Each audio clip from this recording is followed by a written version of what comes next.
Pour ce qui est des liens maintenant, pour que justement, lorsque je paye sur accueil, ça aille à accueil, lorsque je paye sur bio, ça aille à bio, ou des liens vers d'autres pages web. Donc, par exemple, lorsque je clique sur mon nom ici, ça aille à mon site, ce genre de choses-là. Donc, il faut aller dans le code HTML. Donc, on n'est plus dans la CSS, on est dans le code HTML. Il faut aller mettre la balise lien. Il faut dire à mon browser que ceci est un lien. Comment ça marche ici? Le lien, c'est une balise. Donc, tantôt, j'ai parlé dans l'autre tuto, j'ai parlé des liens de type bloc. Là, je vais vous parler des liens de type inline. Donc, les liens de type qui viennent s'imbriquer dans une ligne, qui ne font pas nécessairement un retour de chariot. Alors, le lien, c'est un A, tout simplement. Si je commence avec un A, ce que ça veut dire, c'est que ça veut dire, voici, tu t'en viens mettre un lien ici. Donc, après le A, comme c'est un lien, il y a plein de types de liens différents qui peuvent exister à l'intérieur du HTML. On pourrait faire un lien, comme je dis, vers une autre page ou dans la page, ou on pourrait faire un lien, par exemple, dans, dans une autre, vers un autre fichier. Donc, il y a plein de types de liens. Nous, ce qu'on veut, c'est un type de lien Hypertext Reference. Alors, un href, ce que ça veut dire, c'est que ça veut dire que mon lien amène à un lien hypertexte. Donc, vers une autre page HTML ou ailleurs dans la page HTML. Et là, au fond, il va falloir que je lui dise vers où est-ce que ça va. Donc, l'accueil va aller vers index.html. Et ça, à ce sujet-là, c'est pour ça que c'est bien d'avoir une arborescence déjà au début pour savoir comment vont se nommer chacune des pages avant d'avoir à les faire. Donc là, si je dis que mon lien s'en va vers index.html, la balise fermante va juste se placer après le mot qui est lié donc vers la balise HTML ici. Et là, mon accueil est entre le A qui ouvre avec tous ses qualificatifs et le A qui ferme. Donc, ça, c'est une chose. Ici, on va aller voir bio maintenant ici. Donc, je vais faire la même chose. A, espace, href. Et là, je vais l'appeler bio.html. Même si ma page n'est pas faite bio encore, je vais faire mon lien vers bio comme ceci. Et voici commande C, commande V ici. Et là, je vais changer le mot pour justement pour mon livre.html. Livre.html et je vais venir fermer ma balise ici.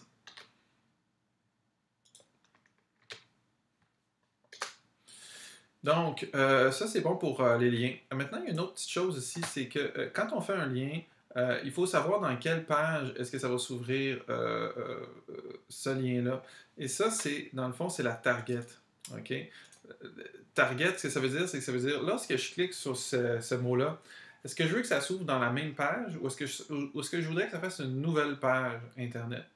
Généralement, lorsqu'on navigue à l'intérieur d'une même page, on met une target dans self ici pour dire je voudrais que ce lien-là s'ouvre exactement à cet endroit-là, dans la même fenêtre du navigateur. Je vais le copier-coller dans tous les liens ici. Alors, target self pour dire ça s'ouvre dans lui-même. Je vais vous faire un autre exemple, un contre-exemple pour vous montrer. Donc, admettons que ce que j'aimerais, moi, donc là, on voit que ça, c'est des liens qu'on appelle relatifs. Parce que dans le fond, lorsque je suis sur accueil, que je clique sur bio, il va ouvrir la page bio qui est à côté de lui. Donc, c'est relatif à un fichier l'autre. Pour des liens absolus, par exemple ici, pour mon nom ici, je vais ouvrir un lien, je vais faire A, je vais faire href ici, et je vais m'en aller vers un site web. Alors là, si je m'en vais vers un site web, il faut vraiment que j'écrive tout le lien www.israel-dupuis.com. Alors là, je dois vraiment écrire tout ce que... Si vous ne voulez pas vous tromper, moi je vous conseille vraiment de copier-coller le lien directement. Et là, dans le cas où je m'en irais vers une autre page web, eh bien là, je prendrais une blank comme target parce que ce que j'aimerais, au fond, c'est que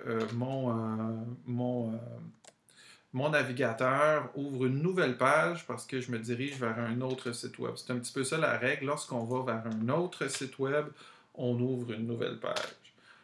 Ça, c'est pour formater les liens en HTML. On va voir qu'est-ce que ça donne. Ça donne ça ici. Bon, c'est pas tout à fait beau parce qu'au fond, comme toujours, le HTML prend des valeurs par défaut et ces valeurs par défaut datent de l'invention du HTML, donc des années 80, 70, 80. Ça mène à longtemps, dans le temps où est-ce que le souligné bleu était de mise et de saison. J'aime pas ça, mais mon lien, il est là. Alors, si je clique, juste pour vous montrer, si je clique sur mon lien, ça s'est ouvert dans une nouvelle page, voyez-vous?